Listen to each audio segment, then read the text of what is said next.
Hello, hello, hello, and welcome to episode number, I should have checked before, I think it's 26, episode number 26 of Kit Room. I can't think of a football player who wears 26, so I'll move on from that. How have you been? I've been well. Thank you very much for joining us, audio and visually, depending how we're consuming this bit of media. For those who are new, hello. For those who aren't new, you're right.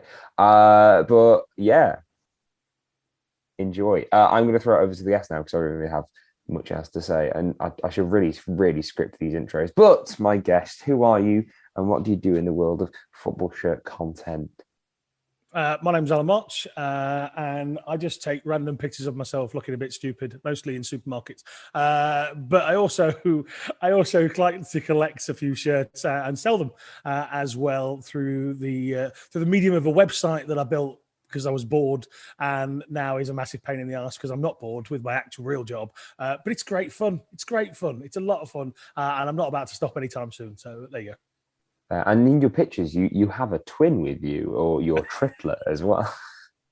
Some good editing apps on the old iPhone. Other phones are available. And I just sort of, No, they're not. I downloaded one day, and I was just messing about on a. I think I was on a plane somewhere. I was like, oh, I'll just have a bit of a play with this. And I was like, oh, this is nice. And then obviously when it came to the Euros, I decided to do like a picture a day in a different shirt. And I was like, this is where that app's going to come in really useful. And obviously with me being between two different stadiums for the European Championships, I was like, yeah, I could get some really good content here. Again, sometimes in a supermarket, don't really know why. But oddly, it's been a lot of people keep messaging me going, "How are you doing? It's not magic; it's just an app. I'm not some sort of wizard. I'm not David Blaine." I've people will know I'm on a brand new laptop, which is also why my camera's a bit off because I couldn't get my DSLR to work, but it wouldn't work for some reason. But I've just downloaded Photoshop and Premiere Pro, and I did a media degree, so I really should be able to use these two, but I am fucking clueless. So I think in about 2 weeks or whatever, I might just start putting out some random shit of me in football shirts because it's like, oh, I'm having to play around. However, I've forgotten to ask, and that is sacrilege. What are you wearing?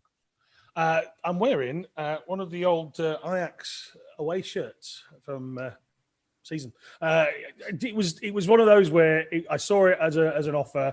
I had been admiring a lot of people wearing it, and I thought I will get that eventually. It was one of those where I wasn't desperate to pay the full amount for it.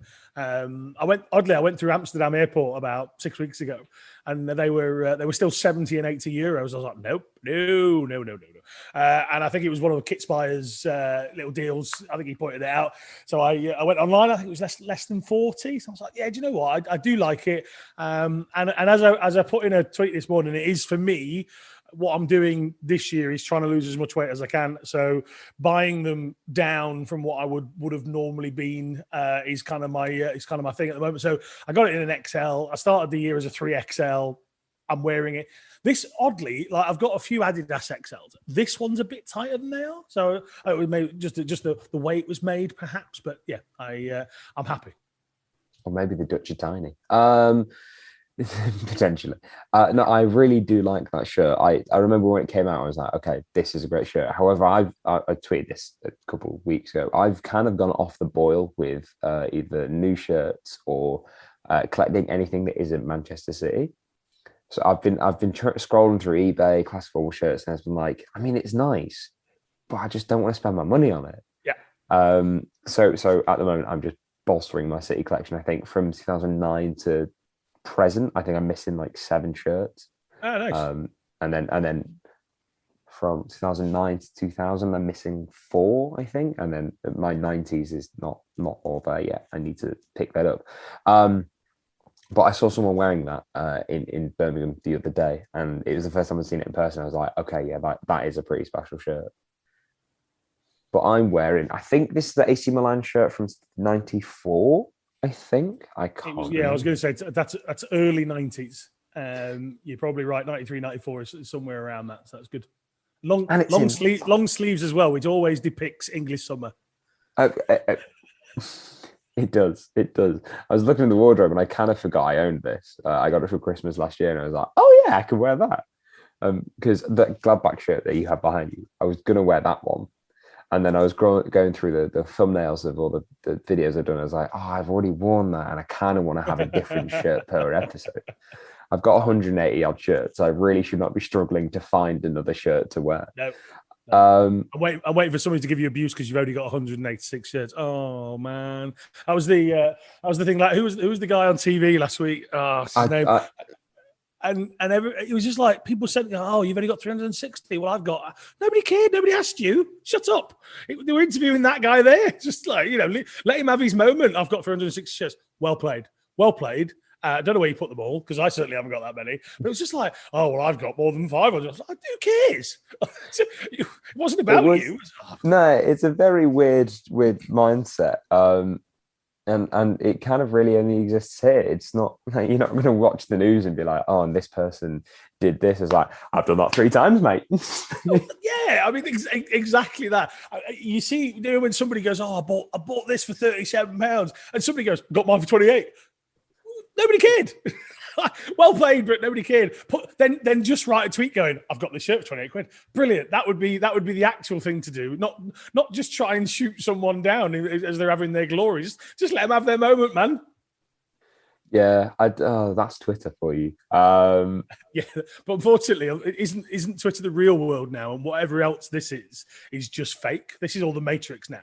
Twitter is the real world, and we're all just Neo messing about in an alternate reality. The real world is 280 characters. That is. I do not enjoy that world. Actually, not enough characters. I have more characters than that. Yeah. Oh, yeah. I have 464 characters. No. Let's talk about your early life and your introduction to football. You're a Forest fan, I believe, right? I am. Yes. As these will point out. I can't do the backwards pointing thing. I haven't quite figured that one out. Yeah. These two are kind of like the idol, not just the shirts, but also the idol players. So on the back of this one is Stan Collymore, and obviously on the back of this one is Psycho, or Stuart Pearce to people who don't understand football. And yeah, grew up. I was born in '81, so I grew up in an era where Forest was still good. Obviously, straight off the back of winning double European Cups, which I don't remember, obviously, because I wasn't born. But obviously, I was born into this world where we went to Wembley a lot. We still obviously had Brian Clough in his prime, and we had wonderful players. And these are two. When it comes to players, other than maybe Des Walker, these are the kind of my heroes as I grew up. Pearce for his passion, his enthusiasm, his ability, and his leadership. Collymore, in terms of just a quality player, just blew my mind. Like as a kid, I was like, this is unbelievable. I played as a defender because obviously Pearce and Walker as I grew up were the inspiration, and so I sort of started off as a defender, but then just had this love affair with Stan Collymore for what was it, 2.5 years? That was all he was there, and it was tremendous. He was just powerful, quick, athletic, could hit one from 30-40 yards if he wanted to. His link-up play with Brian Roy in that Premier League season is just. It was they were just on the same wavelength from start to finish. People talk about Sutton and Shearer or the great partnerships that have been. Just for me, they were phenomenal, and then that was my sort of youth. Was just going. We didn't go a lot. I grew up in a pub, so anybody who knows what life in a pub is like it's quite busy. So my parents didn't really have a great deal of time to sort of go to football. Before that, I went there when I was 7. But before that, my dad was an electrician, so he was kind of always working for himself. So we didn't go a lot, but when we went, we tried to get tickets for big games and go along, and yeah, just it was a great era to grow up as a Forest fan. The second half of my life, utter shit.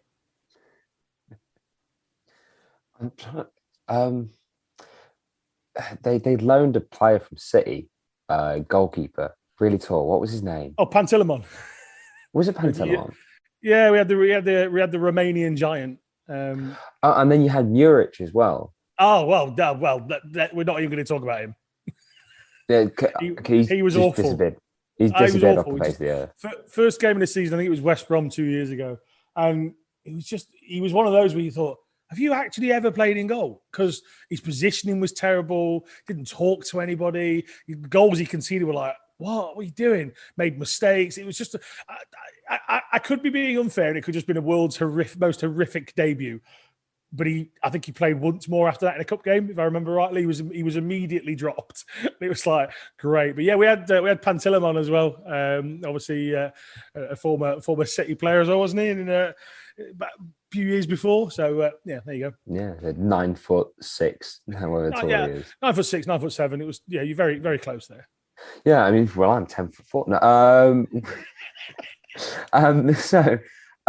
As a kid, did you get many kits? You say you couldn't go as often as you would like. However, were you able to get like a kit a season or every other season that they were back then?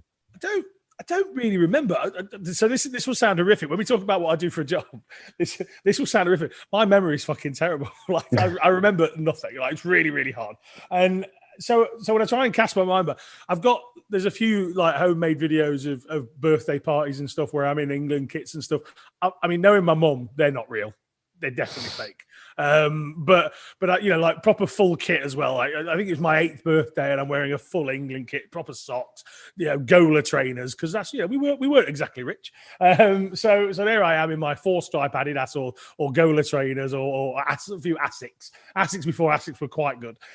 So just I don't think I had a lot. I think my mum and dad tried. They were too busy getting me into shell suits that caught fire just by turning on a light and it being a little bit hot in the room. So that's one for the older generation, shell suits. You probably won't remember those, but yeah. So we weren't exactly well off. So if I had them, it was probably an England one and maybe the odd Forest one here and there.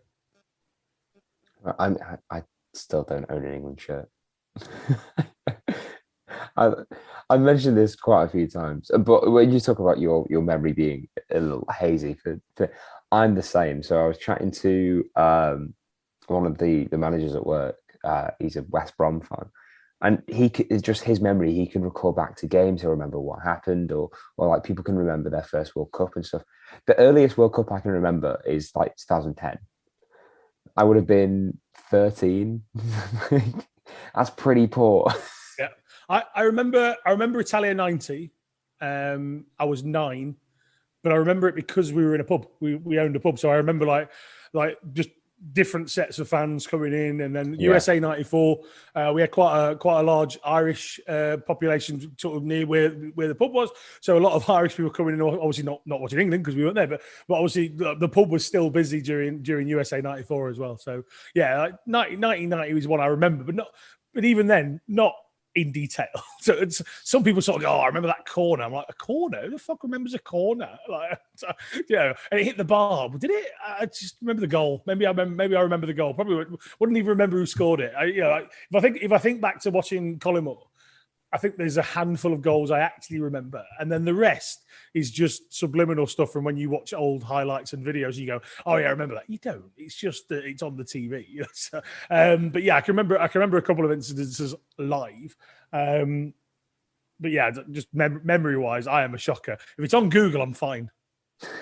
I mean, just a few goals I actually do, like early goals I remember seeing in person. There was Elano's free kick against Newcastle, and Giovanni's shot against United with the outside of his boot that was also a very good goal. I think we won that game 1-0. But Elano, yeah, what a guy. So for those of you listening, watching who don't know you, we'll go more into your career then. So your Twitter bio states that you live in Bulgaria, that you talk for money. I put a little comment in the note saying thank you for coming on unpaid. So what is it? That I have spoken to my agent about that, so that's fine. Have you? Oh, right. Okay. Yeah. I'm going to change my email drastically. I don't have an agent. It's fine. I've been messaging me and Riola for nothing. However, yeah. So what is it that you do for work? If that is a loaded question. It's a hugely loaded question. When it's not raining, I stand on street corners. That's a lie. So I am a commentator and an announcer at sporting events. So That's shrinking the answer into a very small section. I run a company that provides commentators, announcers, PA systems, staging, lighting, videography, graphics. It goes on, and it is one of those where people go, "What do you do?" And I go, "Well, I'll tell you what I don't." It's probably easier. I'll probably get to the answer quicker. But me as an individual, when I'm out doing what I love, it's whether I'm commentating or I'm announcing, and people often get the phrase commentator or announcer mixed up. So I don't mean like I go to train platforms and start saying that the 7:15 is just about to arrive. So I was in London in 2012 for the Olympic Games. I did the swimming. So if you went to the swimming in London inside the aquatic centre, then I was the voice that you could hear. So I'm talking about the athletes coming out. I'm talking about the race itself, doing the victory ceremonies. You know, who's presenting the medal, who's winning gold medal. You know, all that. And I don't talk like I do when I'm on a microphone at an event in normal life. Otherwise, I'd get beat up, especially where I grew up. So this is one of the best ways to explain that is. So I was the voice of God for the diving program on ITV called Splash. So with Tom Daly. So I was actually the voice of God on that program. And that was tonight on Splash, blah, blah. So you do that. And one of my wife's friends was like, "Oh, does he sound like that all the time?" And I was like, "Can you imagine being in my local pub in Eastwood in Nottingham going, 2 pints of lager, bag of crisps, keep the change." I just get my head fucking kicked in. I'd absolutely get my head kicked in that sort of area. And so no, I don't sound like that all the time. I do have a deep voice. I'm very quick when I talk. So it lends itself to what I do. As a commentator, I'll go off to the Olympics next week, depending on when you put this out, yesterday. So you can use all three of those. So I go off to Tokyo, and I work for the Olympic Broadcasting Service, which is oddly what people can watch all around the world. It's the feed that people get from all around the world, but you don't ever really hear it in Britain because there you have the BBC or Eurosport or whatever. And I've done various bits and multiple different sports, from badminton to hockey to rugby to cricket to swimming, water polo. You know, I think as a company we've covered over 50 different sports, and I've either commentated or announced on over 30. So it's just a wide range. When I get to Tokyo, it's football, water polo, shooting, and boxing. So you know, it's quite a wide range. And yeah, so when I'm in my hot seat, which is what I like to call it, then I have my Lucky Forest scarf, I have my pictures of my family, and I'm a commentator. So basically, the short answer is commentator announcer. Fair enough. You better than Genus? No. So now, see, this is where people get it wrong. Pundit, and the word pundit has been like removed from the dictionary. Yeah. I don't know what's going on, and it's like, Ali McCoy is the best commentator. No, actually, Clyde Tosley's the commentator. He's the pundit. He's the guy that tells us the information because he's done it. The commentator is commentating. And I don't really understand how people get that wrong. And I know now, like Sky have just given up and they just go over to our commentators. It's not really. I know if you take the word, you break it down, they are commenting on something. So they are then for a commentator. But realistically, we should have just stuck with what it was years ago. You had a commentator and you had a pundit. And the pundit job was to give you the detail of an ex-pro, you know, or somebody that understood the sport. But yeah, so Jermaine Genus when he first came through, Jermaine Genus was he's ex-Forest, of course. So he's there to tell you what it feels like. He doesn't describe what's actually happening. He tells you what could have happened or what should have been. So there you go. That's one of my pet peeves is a pundit being called a commentator. There. I don't get what like. When he's like, "Oh yeah, when I was a player, mate, you were injured all the fucking time. You weren't a player." Do you know what? In his younger days, I don't think he ever got injured at Forest in the first time round.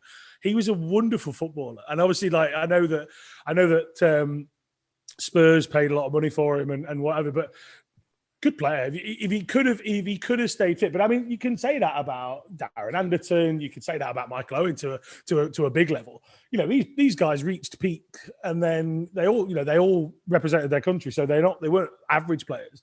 But it happens in lower leagues as well. You get people who are like, "Oh, these guys are all right," and then they're injured a bit, and then they come back and think, "Oh, he's all right. He could probably play a higher level," but they're injured, and they never obviously get that opportunity. Yeah. Okay, I'll give you that one. So I was looking through the Alan March Sport, is that a mess? Is that Alan March yeah? Sport, yeah. I've just put the initials here. Stupid me. I was looking through your website and I was going through some of your clients. Obviously, you have quite a lot of clients, a lot of big names. I did find that like it was in between like Premier League productions and all this was like Loughborough University. That tickled me a little bit. Well, you wouldn't believe how big they are. So they house a Premier League netball team. They housed a women's Premier cricket. One of the I can't remember what they called the franchise, but they had one of the franchises that played at Loughborough. They host all manner of events, and actually, so I think next week Leeds are going to play Real Betis in a friendly at Loughborough, and it's so oddly, I think they're one of the world's leading sport universities. So it is a weird one. As clients go, people do look through our website and they go, how does that make sense? You got British swimming, you got the Olympic organisation, you got the Paralympics, Loughborough. But oddly, I think they probably pay quite a lot of our bills. So it's they're a wonderful organisation to work for as well, and a lot of British swimmers. There's a massive swimming team there. So a lot of Britain's elite swimmers, including Adam Peaty, who's already an Olympic champion and multiple world champion. So he swims at Loughborough. So it's actually much bigger than people give it credit for. Right. Okay. Fair enough. My partner is slightly obsessed with Adam Peaty. She used to swim competitively, so she watches anything swimming. She'll be watching. So if you could say hi to him. No. So you commentate many things. You announce at many things. And obviously London 2012 being one of the more historical things to be in the books in terms of for us here in Britain. But what other historical moments in sport run parallel with your words or your work? It's really difficult. I sort of set out to be a commentator, or I started the journey not knowing that that's what it was going to be. I basically started commentating for people who are blind as a volunteer. So this is going back to 2007, 2008. And basically, I started commentating for people who are blind as a volunteer. I did it at Doncaster, I did it at Huddersfield. Then it turned out the service was used at Forest. So I started at Forest. And I used to make bread for Hovis as a living. That's kind of what I did. I have 0 GCSEs. I have no attendance of a college or university at all in my life, other than teaching, ironically, years later.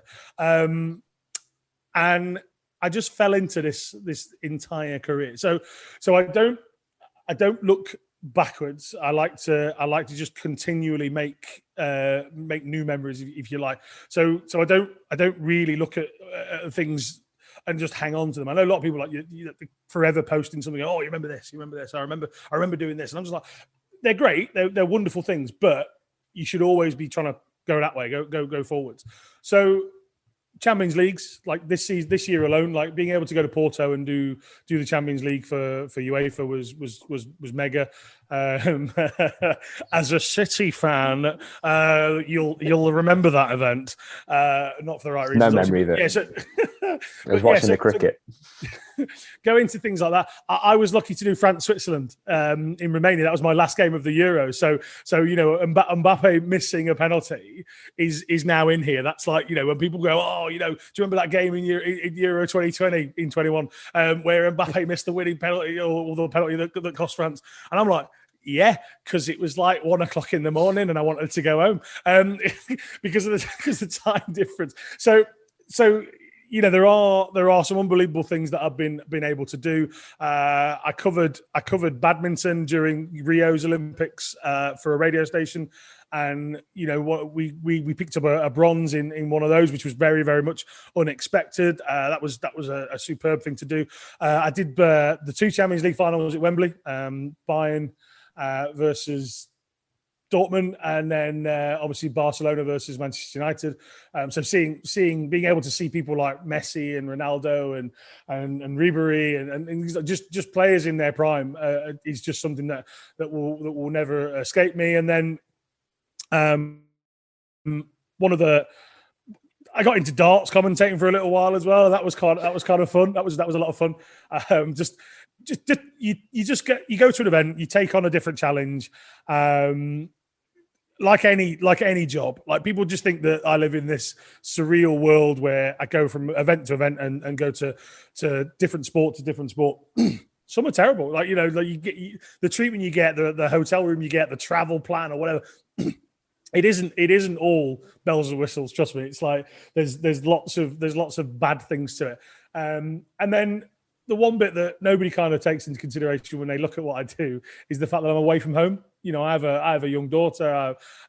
Myself and my wife, we celebrated 10 years being married this year. We only know each other 11, so we got married quite early, and we are each other's best friend. So it's quite a hard life to have. But we're also both in the same industry, so there's a lot of opportunities for us to be away together, which is nice. We like this year alone, or in 2021, we were in Madeira in Portugal doing a swimming event, and we went over to a place called Bidgost. There you go, which is, I mean, you can't spell it; it's got a Z in it, and it goes, and that was in Poland. So we did an event there together. If COVID hadn't hit, she would have travelled around with the Euros as logistics manager for the project that we did. So we get to spend a lot of time sometimes together, and then all of a sudden, like, you go to Tokyo and it's 5 or 6 weeks away constantly. So it's not as glamorous as it seems. Don't get me wrong, I love it. I absolutely love what I do.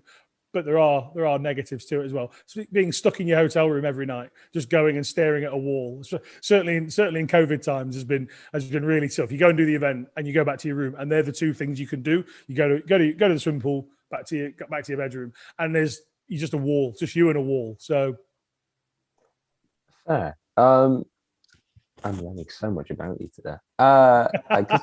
We've interacted a few times on Twitter, but I never.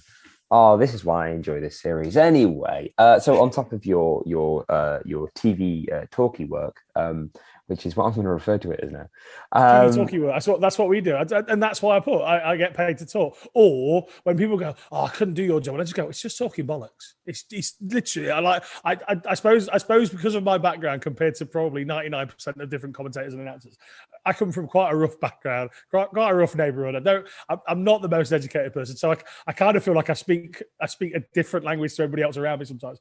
But it is, when I look around at some of my peers and some of the guys that I know who are really good and probably off the radar, because unless you're Martin Tyler or Clive Tilsley, people don't even. I'm not Sam Matterface. Whatever, people don't register that you even exist, which is great. I'm more than happy with that. But there are hundreds of sporting events every week around the world, which then means there are loads of commentators and announcers going around and doing jobs. So I know some really, really good stuff. But we always sort of look at each other and go, we're just talking bollocks and people are listening.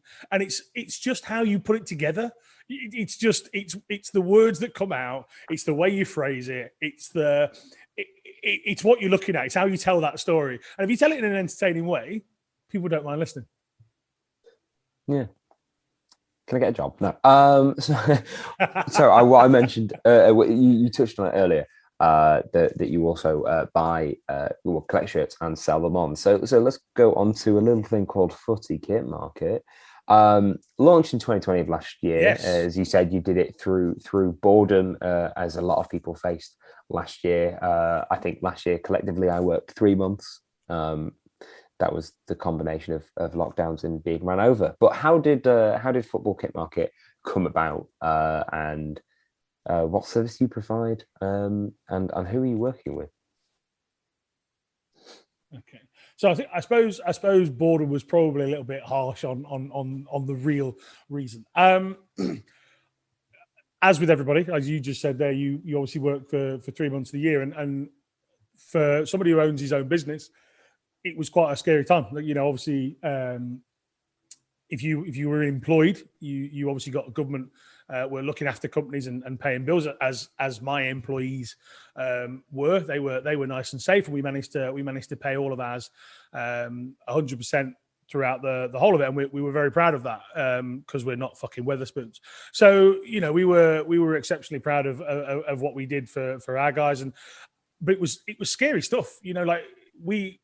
we had a oddly we do, and we still will in the future, but we every year, once a year, we bring our staff over to Bulgaria, and we just have like a long weekend with them where we do a little bit of work, and then we take them out for some fun and let them have like a bit of a wind down. And that's a gift from myself and Francesca to the guys the girls work for us, and they were here. They were literally here on like 3 days before the world just went to tits. And so we sent them back. They went back, and like within that week of them going back home, we talked about event after event after event. And within that week that they'd gone back, our diary just emptied, just absolutely emptied. And I, we were petrified. It was like, because obviously, like, it was weeks before the government announced any sort of schemes and grants, and we were just like, hang on a minute, we've got 3 members of staff here plus ourselves to try and cover, and there's not a thing in the diary. Nobody understood what was happening. Not a single thing was concrete. So my wife, at the end of the summer, my wife decided that financially the best thing for us to do was for me to do the little bit of work that we managed to start picking up for AMS. So voiceover, we did a thing for England Rugby where we did the Women's Premier League rugby highlights. So we edited those together, and then they did the voiceovers for them. I could do that from home. So the mic that I'm having here, I have a separate desk over there just to kind of, and we were doing bits, and the guys back in England were picking up bits of work. But unfortunately for Francesca, it was like, out of the 2 of us, her role is very different to ours. The rest of us are all we can film stuff, we can edit stuff, we can talk, we can comment on whatever. But her role, she's the glue that holds us all together. But unfortunately, there wasn't really a lot for her to do because there was just these little bits that we were picking up. So we made this decision that she would go back to England and work, actually going out and doing COVID testing. She had an NHS background, so she was like, "Well, I'm going to, financially, it's the safest thing for us to do." So I stayed here with Camille. It was really tough. It was a horrible 7 months. But as she was sort of going, I was like, right, I need something to fill my time, because what I don't want is to be sat here in a house with a 6-year-old for company, and that's it. Because I'm fucking an idiot anyway. So this place would have just got bulldozed. We would have just been we'd have gone out and bought a JCB and just started messing about with stuff, because I would have had no meaning and direction in life. So I was like, right, I want to do something. And I stumbled across some shirts here in Bulgaria, and I was like, oh, okay, that was cheap. I was like, oh, okay. And I just had this thing about, I was like, I could do this. So I spoke to my sister and her boyfriend, and we'd never really interacted, myself and Andrew. We never really chatted. I've lived here probably all the time that they've gone out, just no real reason. And I just sort of chatted with them, and then I realised that he really liked football shirts as well. I was like, oh, that's interesting. I was like, well, I'll tell you what then. Like, being positive, I was like, well, AMS will get back on its feet, and touch wood, that is kind of where the world is going, and we're doing okay. And I said, but Lauren had just finished university, so literally just finished with a degree in music. What are you going to do with that during lockdown? Nothing. So I was like, well, why don't we just set up this business where we source shirts? I had a little pot of money that we were comfortable with using to get it started. I was like, my own company. Anybody who saw the very early days of FKM or Football Kit Market would have seen like the videos we were putting together and the little graphics and stuff. We built a nice logo to begin with. We've just redone that, but so we were sort of utilizing the AMS skills. And I was like, well, we can do this then. I know how to make websites because we have one of our own. We build websites for other people. So there's a website. And Andrew was like, he comes from an editing background. So we were just like, this makes a lot of sense. There's the love of shirts, there's the love of football, it's family. And I was like, look, if we can get this to take off, there you go. That's something for my sister and her boyfriend to have and to cherish and to nurture. And like the last sort of 3 or 4 months, I've been a lot busier. I've been doing a lot of things. I still do the buy-in, but I've had so little time to do. Like, I did a little video around my village talking about Jeff United, which I really enjoyed. We did some other little bits and bobs where I was in the field at the back of the house talking about Forest shirts, and then I did some stuff on Bayern Munich top. So I enjoyed doing all that, and I would love more time. And somebody's going to bring this up and go, yeah, what you doing a quiz about football shirts? You're right. I was, and I am, and there are 4 episodes recorded. I just haven't got time to edit the damn thing because I've become so busy. So the idea is that when AMS gets back to normal, I will just carry on purchasing shirts. I still have as prominent role as I can do, but I want to build Football Kit Market up to something that then gives Lauren and Andrew a future. So it wasn't just a selfish thing. It was something, yes, to entertain me and to something to keep my mind occupied.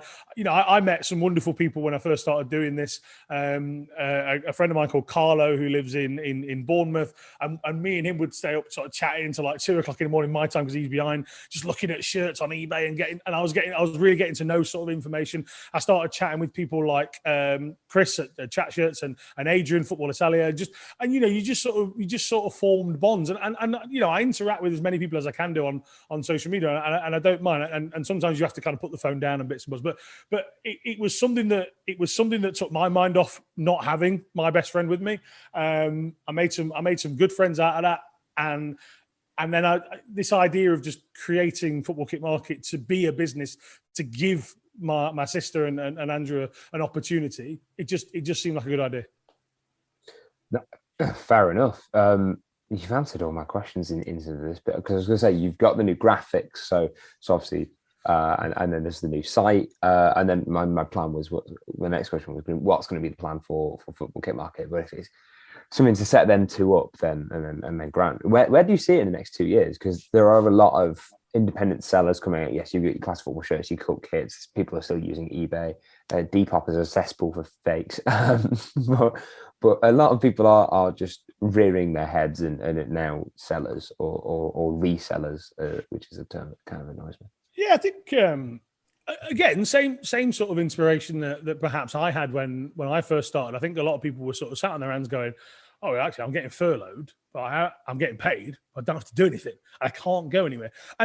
And fair play, you know, like if you invested that furlough money into maybe starting a business for yourself, and you got it right, and it now pays you, and you don't have to go back to whatever your old job was, whether you liked it or not, then great. That was a way of doing it. But obviously, you could have invested your furlough or done whatever you wanted to. So obviously, people are very different. Some people take a gamble, some people do it right.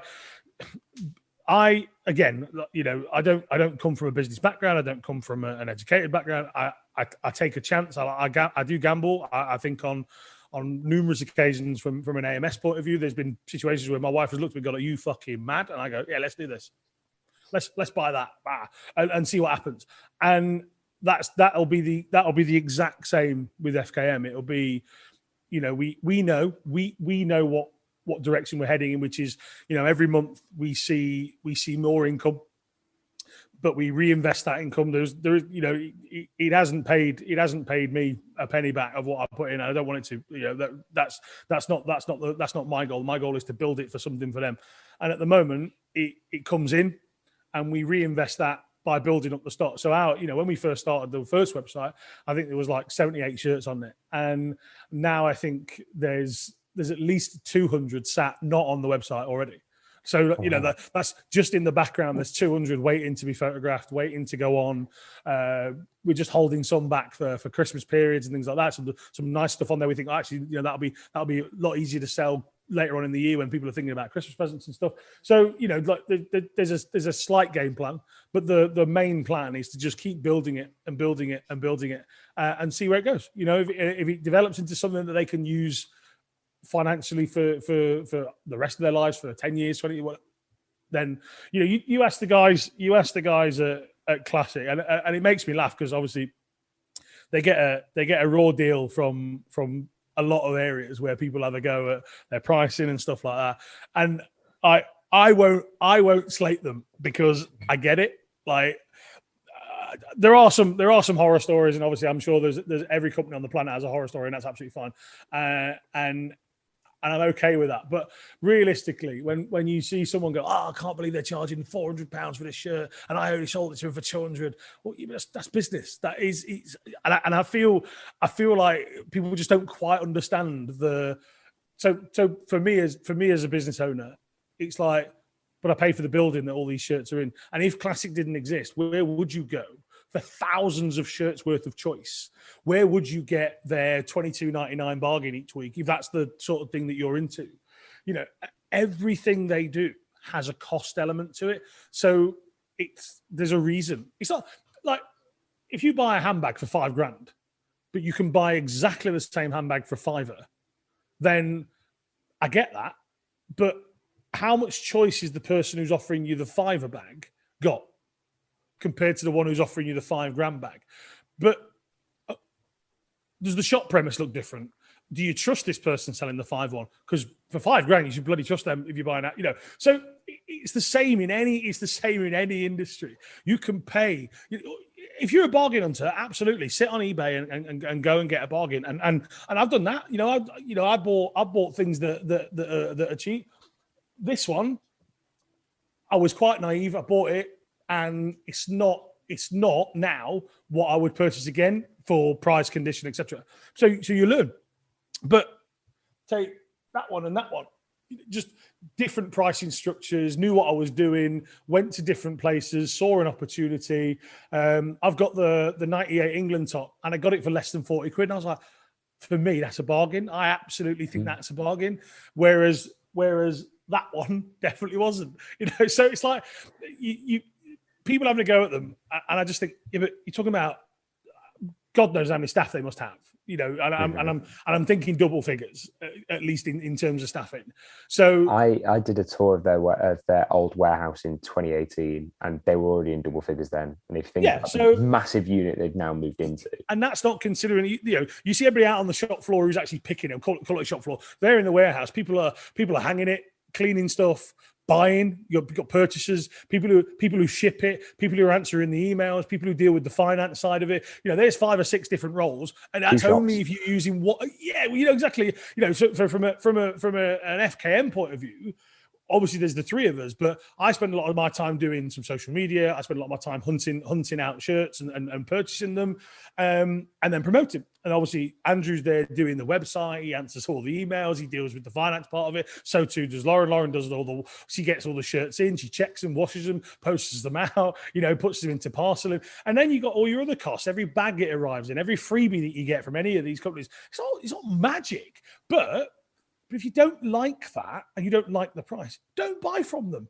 But I don't think I know anybody who's not bought from them. Because why would you not? Why would you not? If there's a bargain at 22 or 38 or 57 or 149, depending on whatever your budget is, if you as a person consider that a good price, buy it. But don't then slag off another shirt that you wouldn't buy at that price, or the idea of. Yeah, don't get me wrong. I saw a couple of tweets the other day, and it was like it was an England shirt, was it? It was like 1,200 quid. Now, that's just fucking stupidity, because it's just like you can you may as well donate 1,100 quid to Marcus Rashford at that point, and let's solve some problems. And I'm all for that.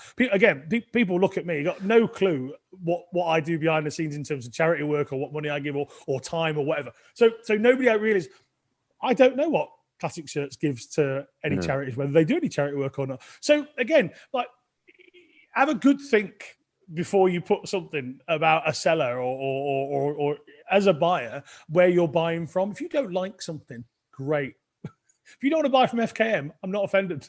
I couldn't care less. I want people to, but if you choose not to, I'm not about to take to social media and go, well, this guy never buys from me. Well, it doesn't make any sense.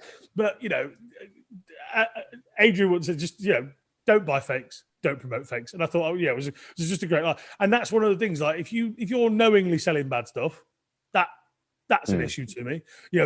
We categorically have never knowingly sold a fake shirt.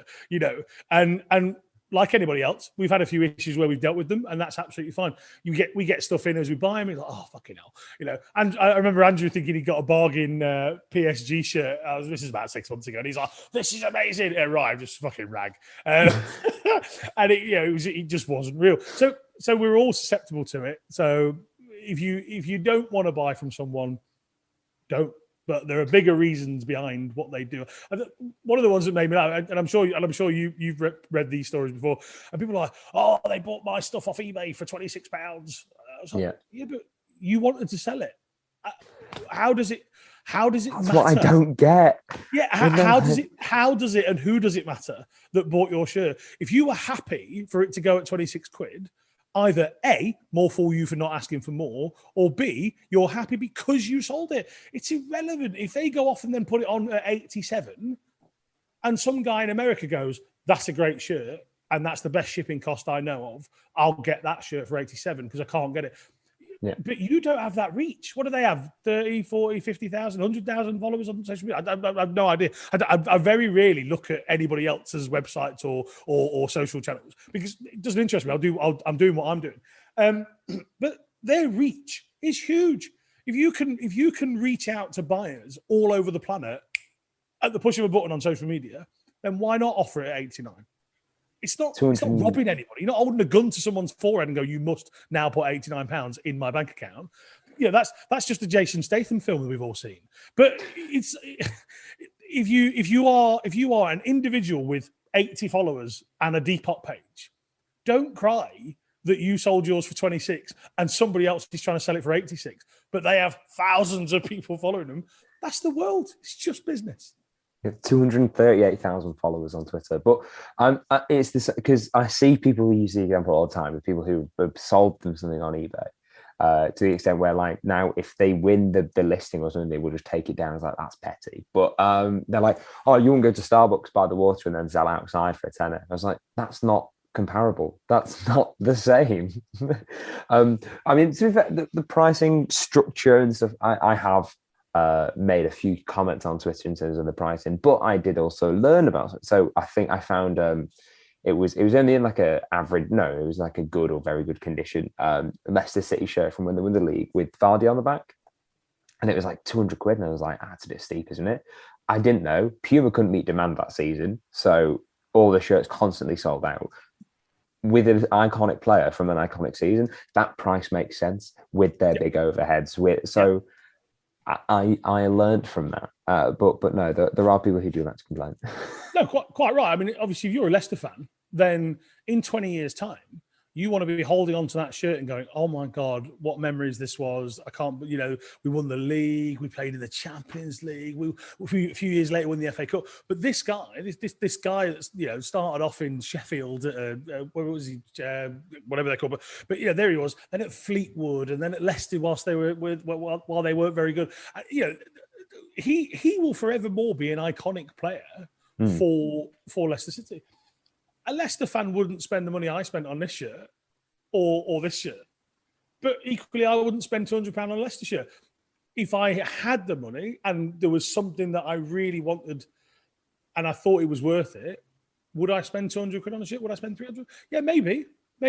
But I don't think like that. My head sort of goes, that's a lot of different things for my house. So again, maybe because I have children, or maybe because the background I come from to where I am now, I always have that thought process in the back of my mind that I might end up back in a bakery one day. So I don't want to do that. I don't want to spend, I made no bones about the fact that I went to Rome to watch the England game last weekend, and it wasn't cheap, but I very rarely get a chance with my wife, either of us, to actually go to sport because we're at it. It's like we're there normally working, so the pressure's off. I don't commentate and drink at exactly the same time. I know I said I did a bit of darts, but I'm not Wayne Mardle.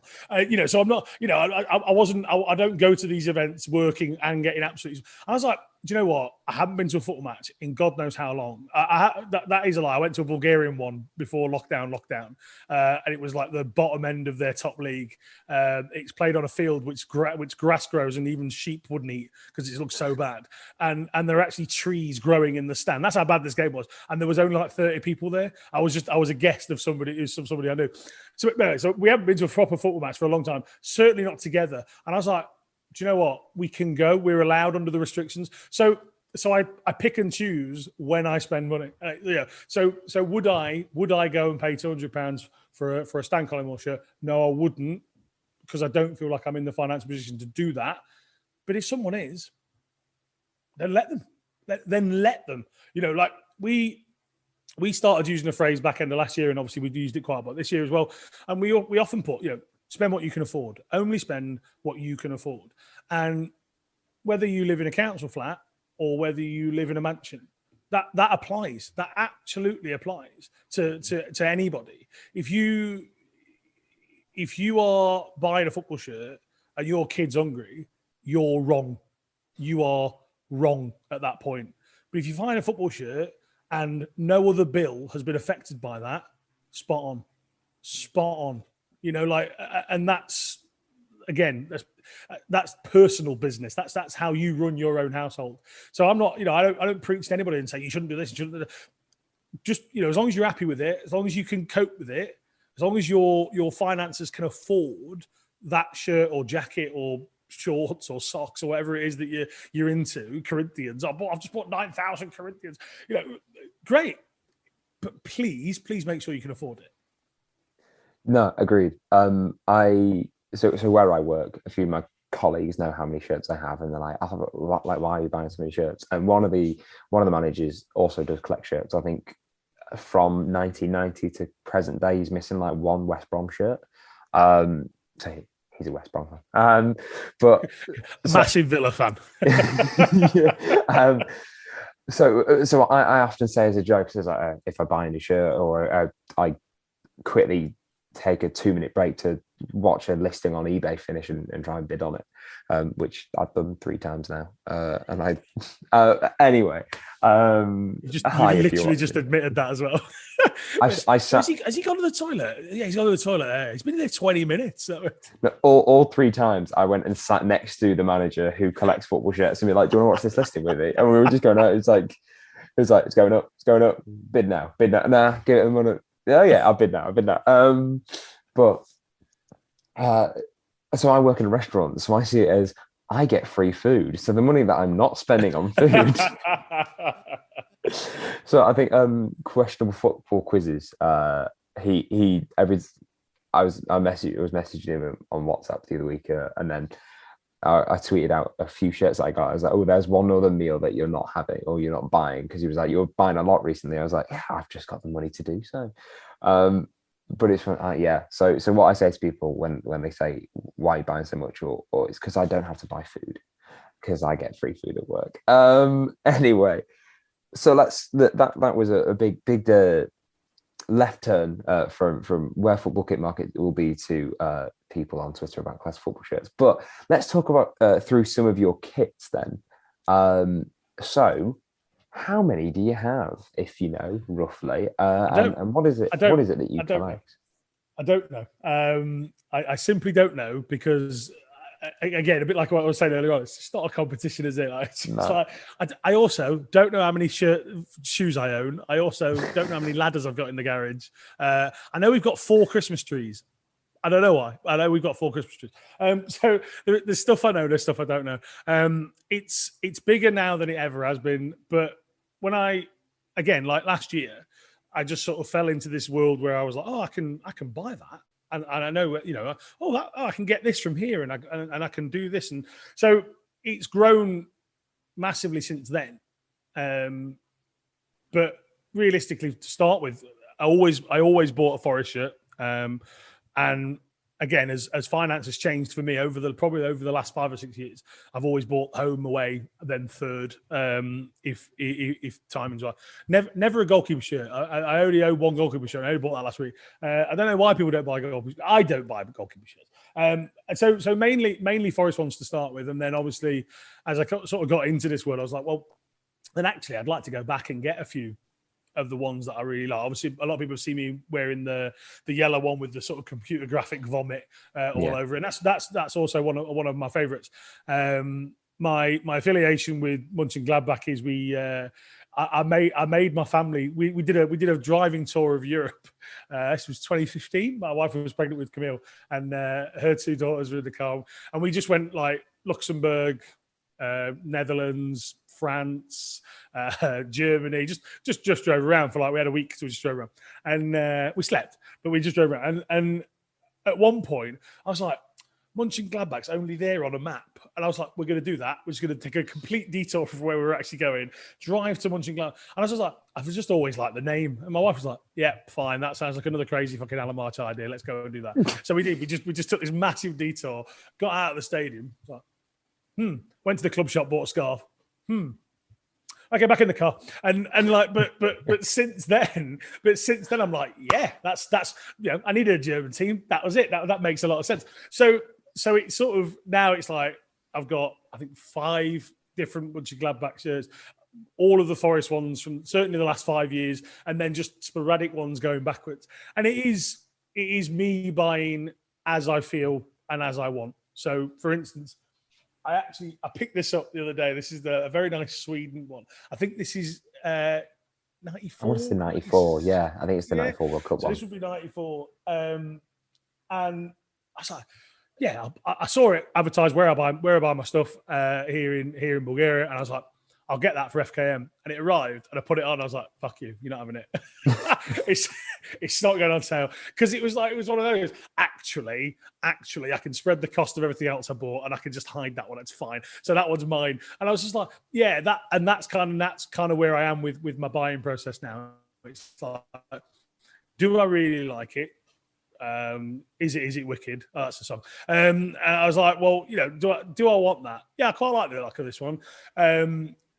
Some of the Juventus ones that I have, I find that Adidas stuff really comfortable. I think as a brand, they're my favourite shirt makers, and then Umbro I find really sweaty, but I just think they made really good kits in the 90s. So it's like I haven't done like a Rob Fletcher where I've gone, right, this next 6 months, this is my pattern. I'm going to get all the Champions Leagues. I haven't done things like that. I haven't, but I love those collections. I think they're fantastic. So people go, I'm going to work on this collection, and this is going to be what I'm going to go at. I haven't got the time to do that, and I haven't got the dedication for it. But I'm buying some stuff. Like I think it was yesterday. I think Kitspire put a link to, it was like a Macron sale, and I found myself looking through it, and I put something in my basket, and I was like, I don't really need it. I don't want it. And I think I'm quite proud of myself for having that ability. If I had that with chocolate, I'd be fucking amazing. But I go to the cupboard, open the door, and I'm like, oh well, I do want that, so I will. And that was why I got really fat. But and the beer fridge as well, or the room where the beer fridge is, as Adrian put it. So I'm just like, it's a collection of what do I like the look of? I like the look of that. Will I wear it? And I think that that's important to me. Will I wear it?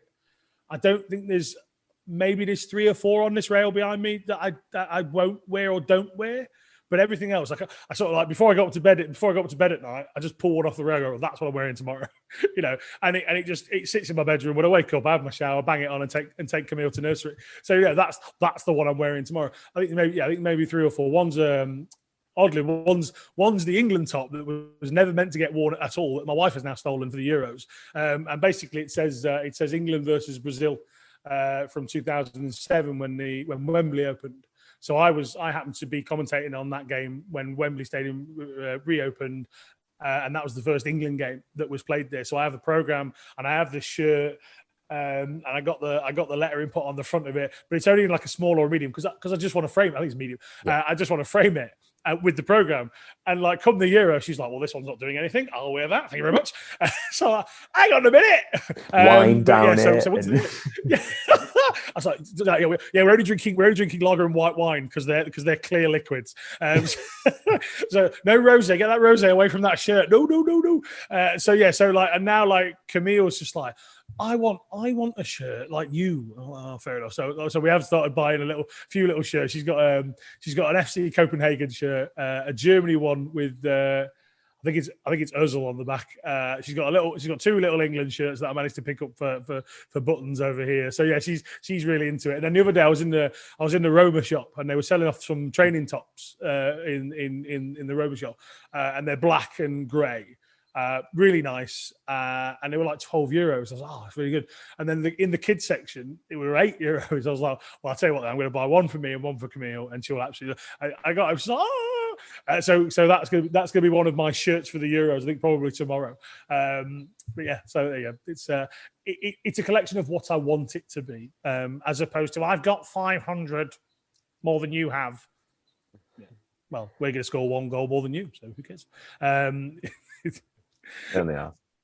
No, I mean, fair enough. I only know how many I have is because I just every time a shirt arrives, I take a picture of it, so I have it on my phone, and then I have a big folder, and whatever the number is at the bottom of the folder, that's how many shirts I've got. Um, but yeah, there's some good kits in there. I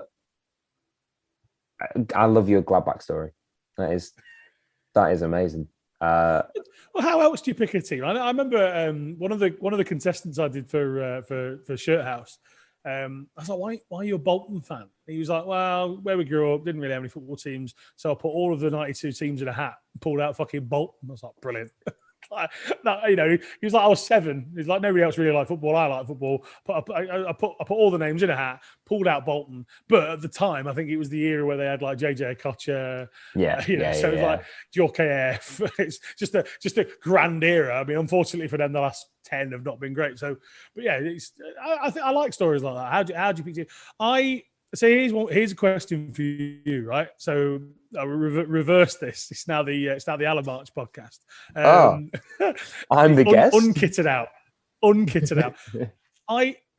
I can't wear a shirt of another English team. Agreed. I'm the same. So yeah, I was going to ask you if you're comfortable with that, because I see people go, "Oh, I've got this Bristol City." I'm like, that's the last thing I want to touch me. You know, well, then the last thing I want to touch me is a Derby shirt, obviously. But I'm just like, see, I don't get it. Yes, other teams have nice shirts, and maybe own it to have it, which I don't understand. That's not my collection, but own it to have it. But wearing a shirt of another team just doesn't sit well with me at all. So I allow myself to buy 2 English teams, Manchester City, obviously, and Rochdale, because I was born in Rochdale, and my granddad is a Rochdale fan. So I was like, okay, I'll allow that. City and Rochdale are never going to meet. I mean, they have in the FA Cup, but ignore that. I have a couple Birmingham City shirts because my partner works there, and I've got them for free. I have a Newcastle shirt because I got that for free as well. I don't wear any of these. And I have the Bradley Lowry Sunderland shirt, which I know a lot of people do. And that there's an exception for that one. But in terms of buy, like you said, a Bristol City shirt or other teams who have had nice kits, I'm not going to go, I like that. I'm going to get it. I'm going to wear it. No, sorry. English teams in the 92 professional teams. I've got an 1874 Northwich shirt, but I also grew up in Northwich, so that's my link to them.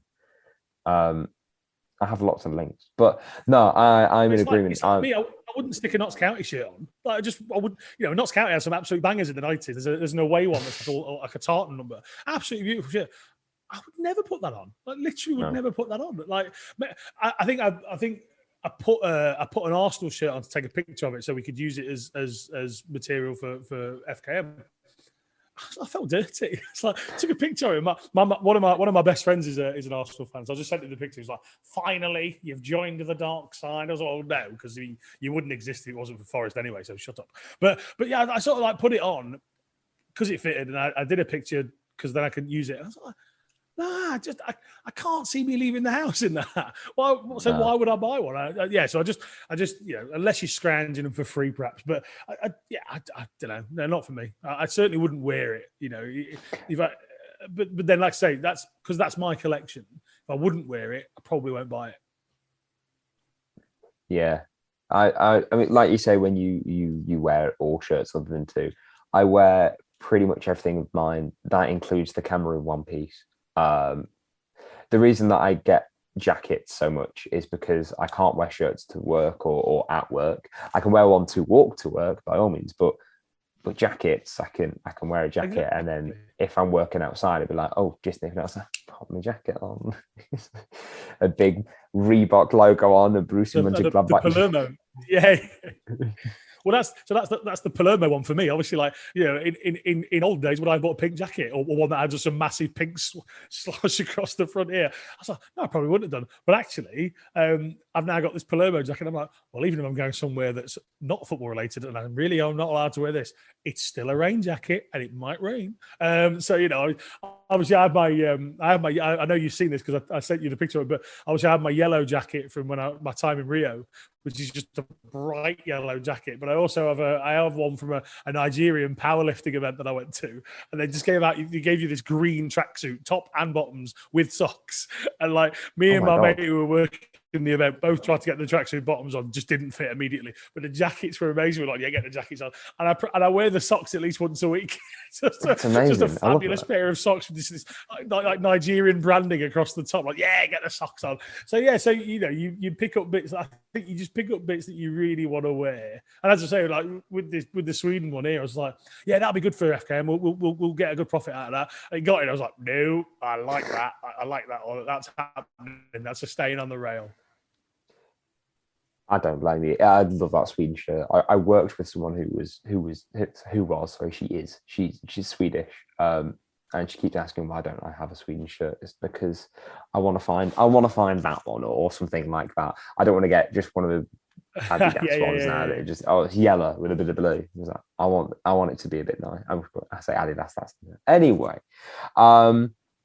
So final question. Which is at the end of each episode, I get the guests to recommend either a song, artist, or album for people to go check out as the arts industry was massively hit last year, as your sister will know. So this is where people get a bit nervous because they're like, oh, I have to recommend something. You can recommend as many as you want. I had Dave Masterman on last episode. He recommended Manchester Orchestra, and two other people who I'm very sorry, Dave, I forgot.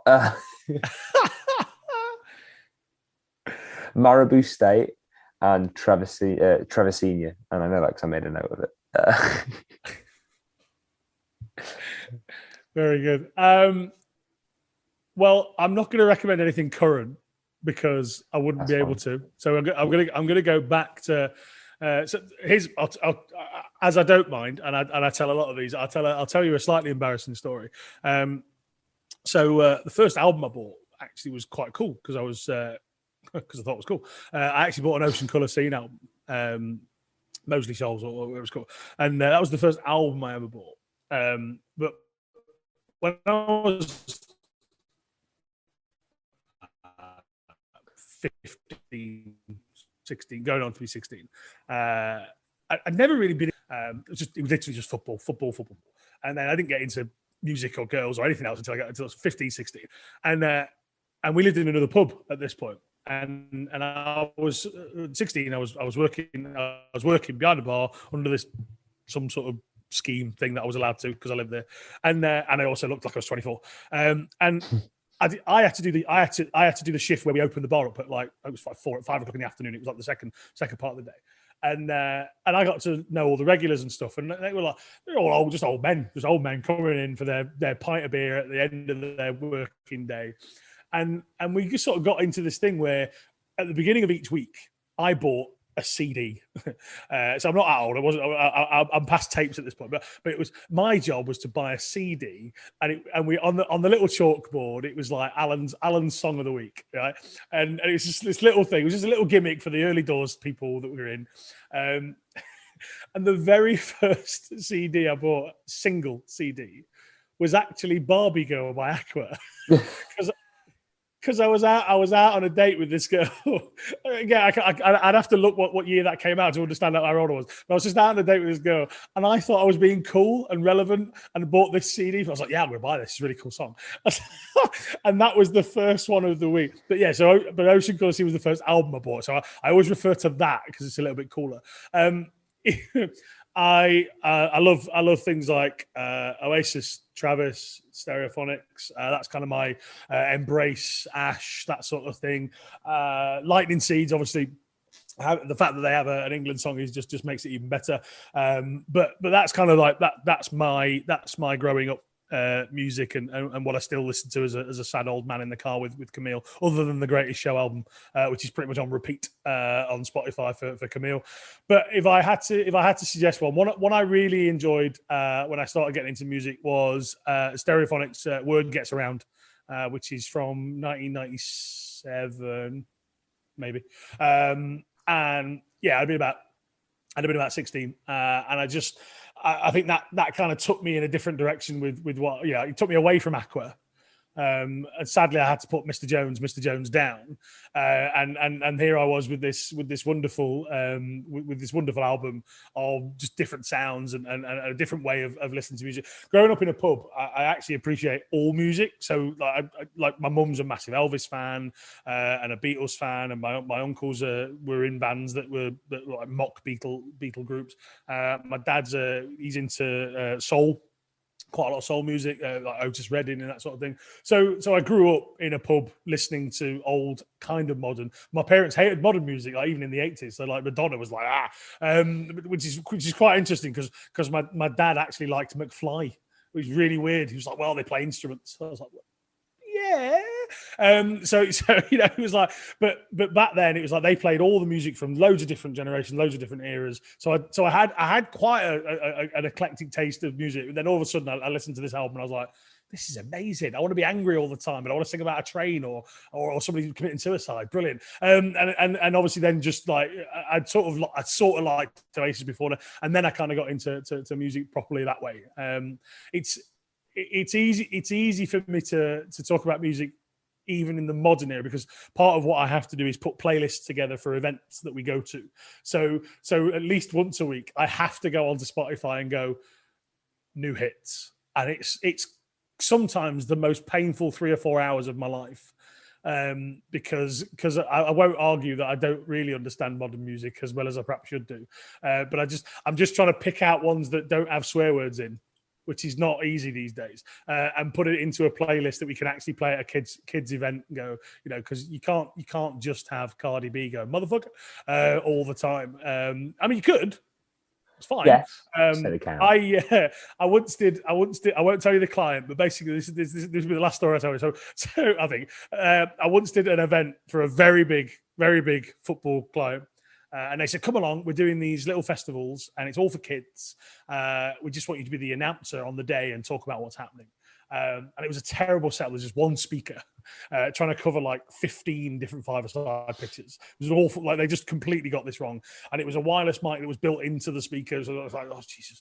And some woman who was part of the organisation had just attached her iPhone to the back of the speaker with this little cable and had just gone, Now whatever we were on at the time, basically just downloaded the latest Now album from Spotify, thinking that would be fine.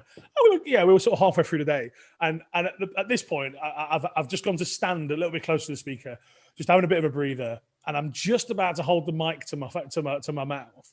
And the last song finishes. I thought, I'll just wait a second. So I'm sort of stuck in this pose with the mic sort of here. So I'm sort of stuck in this pose with the mic here. I'm just sort of waiting. I was, I'll let the next song start before I talk. Otherwise, it's a bit weird. And I'm stood there, and there's a woman coming towards me, just a parent of a child, just walking towards me. I'm sort of smiling at her. She knows what I'm doing. She's walking towards me, and the speaker just goes, "Bruno Mars is a sexy motherfucker." And it just comes out of the speaker, and I'm just sort of stood there in shock, like, "Oh no, that's not good." And this woman's going, "That's disgusting. This is a kids' event," and just carried on walking past me. So there you go. Oh, brilliant! So yes, I spend a lot of my time putting clean music playlists together. So modern music, it's still all right. I'm still not too old. Amazing. I've just done some quick housekeeping. Barbie Girl came out in '97. I'd be about right. Yeah. Okay. What a great year where great people were born. And clean song that I'm going to recommend to you, "Favorite Boy" by Half Moon Run. Amazing song. And then finally, you say you have the Greatest Showman soundtrack on repeat. At the moment, my thing that I have on repeat is the album from Inside by Bo Burnham, the special that he did on Netflix. Oh, great songs. Anyway, that is everything from me. So if you have anything that you want to promote, Football Kit Market, your wares or anything of the sort, then where can people go find you? I'm not going to overly promote it. I think as I said a little bit earlier on, people free to do what you want to do. I'm more than happy if you buy from us. I'm not even offended if you don't. It really doesn't matter. We are called Football Kit Market on the internet. Our Twitter handle is @Footy Kit Market because it is. Don't know why. And we also have Facebook and Instagram and TikTok, I believe, as well. And you know, we will happily interact with people. We want to try and be community as well as a website. I think that's something that some of the bigger ones don't do very well, my opinion. So we want to make sure that we kind of stick to the grassroots of people that really enjoy it, and then obviously what we're branching out. So when some people look at our prices, maybe they're like, oh yeah, I can get it better on Depop or do this, that. And that's fine for those that are happy to hunt around. But for people that just literally are going, right, I'm going to buy a football shirt today, bang, there it is, I'm having that. And that's the sort of market that we want to reach out to as well. So we like to interact. We've always said this, our DMs are open. I had really, at the beginning of the year, I had a wonderful chat with a guy who was struggling mentally. I won't say his name because that wouldn't be fair. But basically, I did a little video. I don't know if people remember. It was just before Christmas or just after. And I just sort of said to people, look, it's been a really tough year and people are struggling. And if you ever want to DM me, just DM me. And this guy did. He was like, I struggle with my confidence. I'm stuck in a flat with my fiance and this, that, and the other. And I feel down all the time. Blah blah. And I just sort of said to him, I said, look, take what you just said and turn it the way around. I said, you've got a fiance. I said, you're going to get married. And he's like, well, I am. I was like, well, then let that be the thing that changes your mind each day. So when you start to feel down, think about the fact that is a hugely good thing. That's a wonderful thing. I'm speaking from experience. It's the best thing I ever did was get married and start being a sensible fucking human being. And I'm still working on some of that. But and I sort of said to him, to use that as the thing that stops you from going, my life's terrible, because it's not. I said, you've literally got somebody sat next to you on a settee in your house or in your flat, wherever you are, that loves you so much they're going to marry you. And he was like, I never even thought about it that way. I was like, well, so yeah. So that's one of the things that I think we give a shit. We care with people. And I get all sorts of people messaging me, and I don't mind. I really don't mind. So, we can be found. We're quite happy to buy your shirts or trade them or swap them. We've done all sorts of mad little trades and deals and stuff. But yeah, just if you want to visit Football Kit Market or FKM as we often refer to it, then please do so, and we would be delighted. And if we can keep growing, even better. But just get into our DMs, man. Slide in. That's perfect. I will put all links in the description for your personal Twitter and all that good stuff. Use discount codes Bruno Mars is a sexy motherfucker for 0% off on all purchases. But thank you very much for joining us audio, visually, however you're doing and whatever you've been doing. Whilst listening to us, I hope it's been an enjoyable time. If you're watching on YouTube, thank you very much. Please leave a like if you'd like to. Maybe subscribe if you want to as well. And if you're listening on a podcast platform of your choice and you're yet to subscribe, then do it. Do it, I dare you. And whenever an episode is out, it will be put into your feed. But once again, Alan, thank you very much for joining me. No problem. Thank you very much for having me. And listeners, thank you very much for listening. I will see you in an episode soon, whenever it is. I don't know. But thank you. Bye-bye.